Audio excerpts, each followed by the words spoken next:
Newcastle 4, Manchester United 1. How you doing, John? Good evening. Good evening, Ahmed. Glad to be here once again. Manchester United.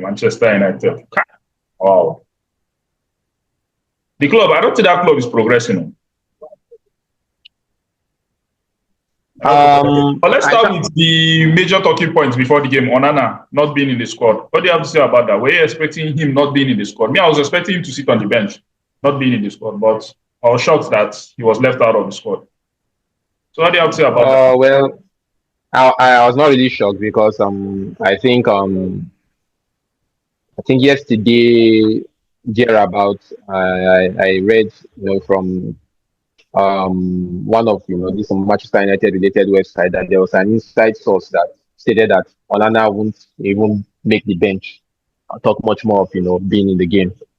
So I was just actually waiting to see if that particular source was actually true or right in the course of today's game, and lo and behold, we didn't see Onana either on the bench nor starting the match itself.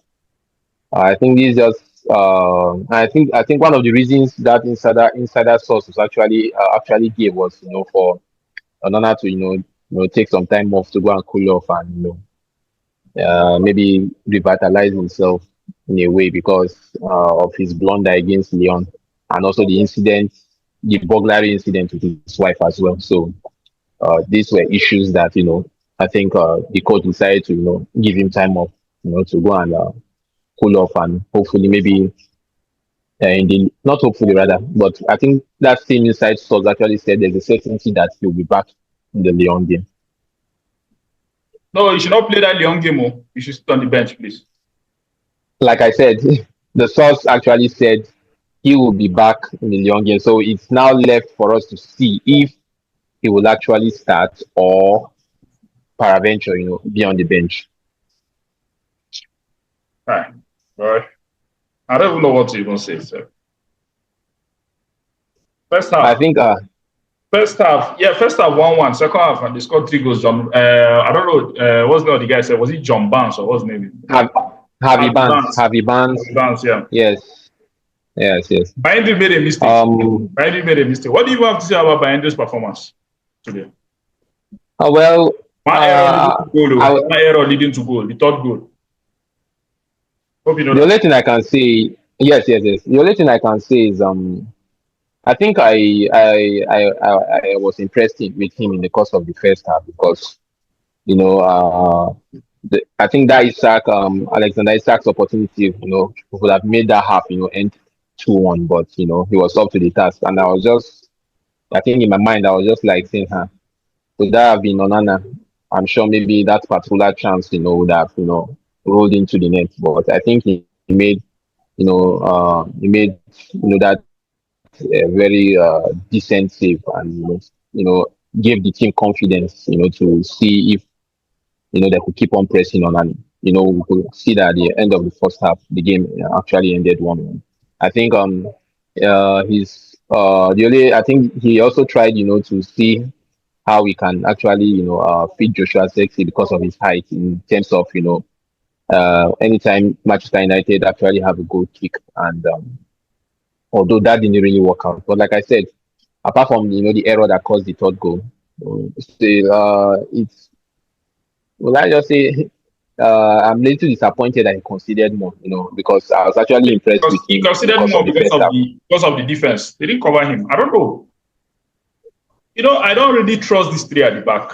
So I'll not lie to you. I don't really trust it. Because someone asked me a question.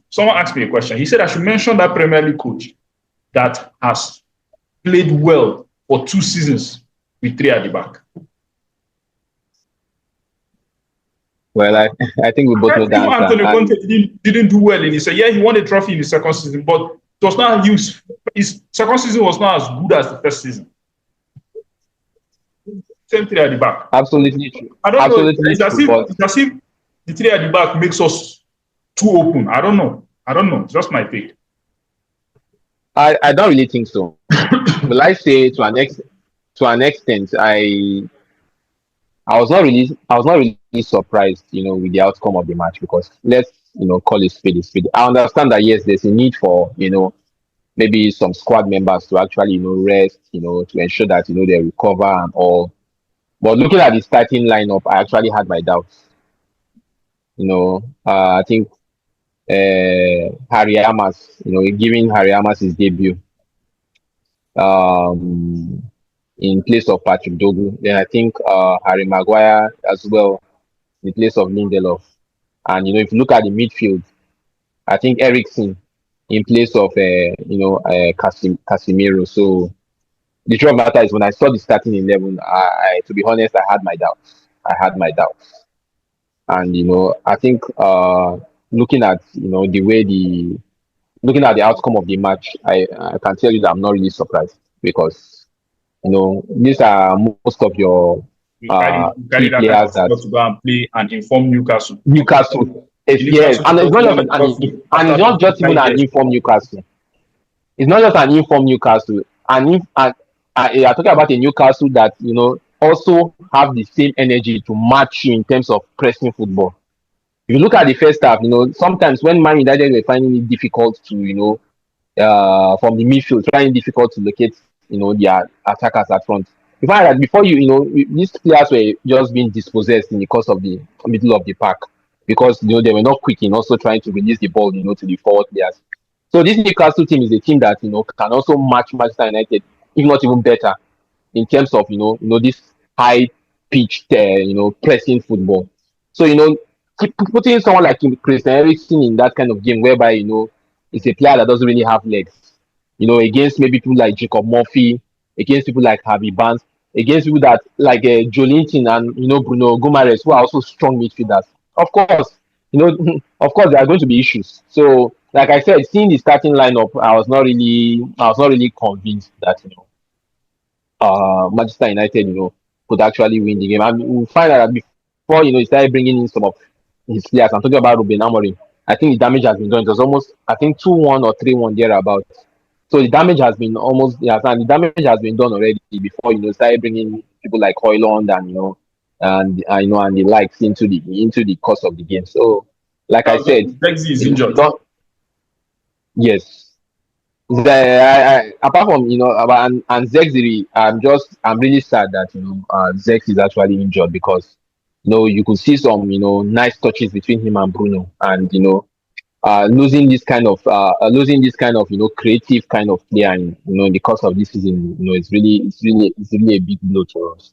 I just hope that we can survive the second leg in terms of the Europa League come With this Thursday. performance, are you confident going into that game? I know, yes, it's at Old Trafford, and Manchester United are unbeaten in Europe, but I've lost hope, man. Lost hope.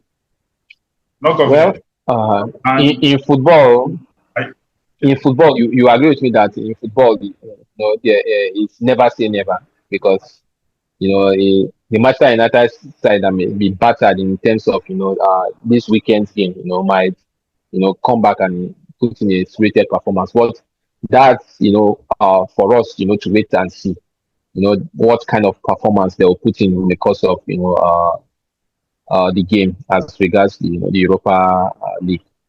But like I said, it's a 2-2 draw, so it's still something to fight for. So we just hope that they'll put in a performance that is deserving of a victory come Thursday. all right, John. Thank you very much for joining me. See you next. All right, thank you very much.